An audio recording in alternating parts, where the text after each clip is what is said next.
ഓരോ തവണ അഭിപ്രായം എന്തായിരുന്നു? അച്ഛൻ ഇതിൻ്റെ 1.5 വർഷം മുമ്പ് ഇതിൻ്റെ ഫെസ്റ്റിവൽ ഔട്ട്പുട്ടാണ് കണ്ടത്. ഞങ്ങൾ ഫെസ്റ്റിവൽസിന് US-ലും യൂറോപ്പിലും ഒക്കെ വിട്ട ഔട്ടാണ് കണ്ടത്. അപ്പോൾ അത് അച്ഛന് വളരെയധികം ഇഷ്ടപ്പെടുകയും കണ്ട് സിനിമ സ്ക്രീനിങ് ടൈം കഴിഞ്ഞ ഉടനെ തന്നെ ഗണേഷ് സാറിൻ്റെ അനന്തരവൻ ശിവസായിയുടെ അടുത്തും ഡയറക്ടർ അൻചന്തുവിൻ്റെ അടുത്തും എൻ്റെ അടുത്തും കൂടെ ചേർന്ന് ഗണേശൻ കലക്കി എന്ന് പറഞ്ഞിട്ട് എൻ്റെ തോളത്തും വന്ന് തട്ടിയിട്ട് അങ്ങ് പോവുക ചെയ്തത്. കഴിഞ്ഞ് ഗണേഷ് സാറിനെ അത് ആ സമയത്ത് വിളിച്ച് കമ്മ്യൂണിക്കേറ്റ് ചെയ്തിട്ടുണ്ടായിരുന്നു എന്ന് തോന്നുന്നു. അച്ഛൻ്റെ സിനിമയുടെ സംഭവം പോയി പറഞ്ഞപ്പോൾ എന്താണ് അച്ഛൻ ആദ്യം പറഞ്ഞത്? അച്ഛൻ ഗഗനചാരി ഇറങ്ങട്ടെ എന്നാണ് പറഞ്ഞത്. അതിനുശേഷം ആലോചിക്കാം എന്നാണ് പറഞ്ഞത്. ഗഗനചാരിൻ്റെ ഒരു സ്വീകാര്യതയും ഭയങ്കരമായിട്ട് അച്ഛനെ മോട്ടിവേറ്റ് ചെയ്തിട്ടുണ്ട്. ഇത്രയും ഔട്ട് ഓഫ് ദ ബോക്സ് ആയിട്ടൊരു കോൺസെപ്റ്റിൽ അവരെ പോലെ ഒരു സ്റ്റാർ വരുമ്പം എത്രത്തോളം ക്യാൻവാസ് വർദ്ധിക്കും, എത്രത്തോളം ഞങ്ങൾക്ക് ഗഗനചാരിയിൽ എക്സ്പ്ലോർ ചെയ്യാൻ പറ്റാത്ത യൂണിവേഴ്സ് എക്സ്പോസ് ചെയ്യാനായിട്ട് പറ്റും എന്നൊക്കെ ഉള്ളൊരു ഭയങ്കര സാധ്യതയിലോട്ട് ഞങ്ങളെ തള്ളിവിട്ടിരിക്കുകയാണ്.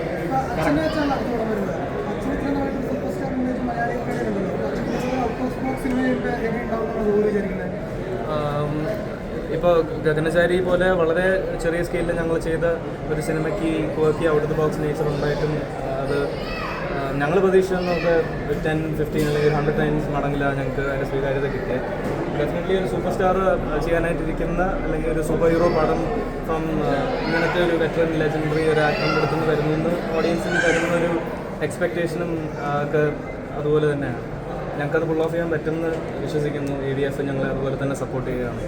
ഇപ്പോൾ കറക്റ്റ് ടൈമിനാണ് കൽക്കിയും കൂടെ ഇറങ്ങിയത്. അപ്പോൾ ഇതിനൊരു കൽക്കി ഒരു ബൂസ്റ്റ് കൂടെ തന്നിട്ടുണ്ട് ശരിക്കും അല്ലേ? 100%. ശരിക്കും എത്രത്തോളം ഈ ഞാൻ ഈ ഗഗനചാരിയിൽ എക്സ്പോസ് ചെയ്തിട്ടില്ല എന്ന് പറയുന്നത് എത്രത്തോളം കൽക്കിയൊക്കെ എക്സ്പോസ് ചെയ്തിട്ടുണ്ട് എന്നുള്ളതിൻ്റെ അതുകൊണ്ടാണ് ഞാൻ അങ്ങനെ പറയുന്നത്. ഞങ്ങൾക്ക് ഇതിൽ എക്സ്പോസ് ചെയ്യാനുണ്ടായിരുന്ന സാധ്യതകളും ഇമ്മൻസ് ആയിരുന്നു. പക്ഷേ നമ്മൾ വരുന്ന ഇൻഡസ്ട്രിയുടെ വലിപ്പം അല്ലെങ്കിൽ ഇതിനകത്ത് വർക്ക് ചെയ്യുന്ന സ്റ്റാർസ് ഞങ്ങൾ സൂപ്പർ സ്റ്റാർസ് അല്ല എന്നുള്ളൊരു റിയാലിറ്റി, ഇതൊക്കെ ഞങ്ങൾക്ക് ആ സിനിമയുടെ ടെക്സ്ചറിലും എത്രത്തോളം ഞങ്ങൾക്ക് ഈ എക്സ്പോസ് ചെയ്യാൻ പറ്റുന്ന ഒരു സിനിമയുടെ ആക്ച്വൽ നേച്ചർ എന്ന് പറയുന്നത് ഭയങ്കര ലിമിറ്റഡാണ്.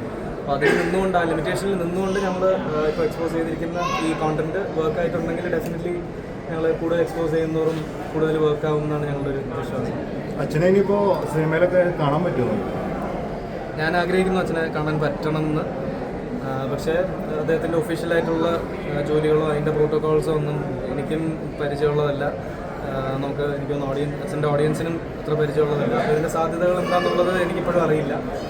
പക്ഷേ അച്ഛൻ്റെ ഒഫീഷ്യലായിട്ടുള്ള ഡ്യൂട്ടീസിനൊരു തടസ്സം വരുത്താത്ത രീതിയിൽ അച്ഛൻ സിനിമയായിട്ട് മുന്നോട്ട് പോകുമെന്നാണ് വിശ്വാസം. ഷൂട്ടിംഗ് സെറ്റിൽ ഓഫീസ് കാണുന്നു അങ്ങനെയൊക്കെ അച്ഛൻ പറയുകയുണ്ടായി. അപ്പോൾ അതൊക്കെ സാധിക്കുകയാണെങ്കിൽ അച്ഛന് 2 ടേബിൾസ് ഒരുമിച്ച് കൊണ്ടുപോകാനായിട്ട് പറ്റുമെന്ന് എനിക്ക് തോന്നുന്നു. ഇല്ല, അച്ഛൻ ഡൽഹിയിൽ ഒറ്റയ്ക്കായിരുന്നു. ഞങ്ങളെല്ലാവരും ഇവിടെ നാട്ടിലുമായിരുന്നു. ഞാൻ കണ്ടിട്ടില്ല അതുവരെ. കാണാൻ പോകുന്നത് അച്ഛൻ്റെ ഡീപ് ഫേക്ക് ചെയ്യുന്ന കുറച്ചത് പറഞ്ഞു. അത് അടുത്ത പാട്ടിന് വേണ്ടിയിട്ടാണ് ചെയ്യാൻ ഉദ്ദേശിച്ചത്. അതെ. ഇപ്പോൾ ഇതിലെന്തെങ്കിലും പുതിയ സാധനങ്ങൾ ഞങ്ങൾ വിട്ടിട്ടുണ്ടെങ്കിൽ അത് അണ്ടർസ്റ്റാൻഡ് ചെയ്തിട്ടുണ്ടെങ്കിൽ ഈ ഡീപ് ഫേക്ക് എന്താണ് വരുന്നതെന്നുള്ളത് നിങ്ങൾക്ക് അപ്പോൾ ഫിഗർ ഔട്ട് ചെയ്യാൻ പറ്റും. ഞാനായിട്ടായിരിക്കത്തില്ല അഭിനയിക്കുന്നത്. ഞാൻ അച്ഛൻ്റെ വേരിയേഷൻസ് അല്ലെങ്കിൽ അച്ഛൻ്റെ വേരിയൻസ് ആയിട്ടായിരിക്കും ഞാൻ അഭിനയിക്കുന്നത് മണിയൻ ചുറ്റും.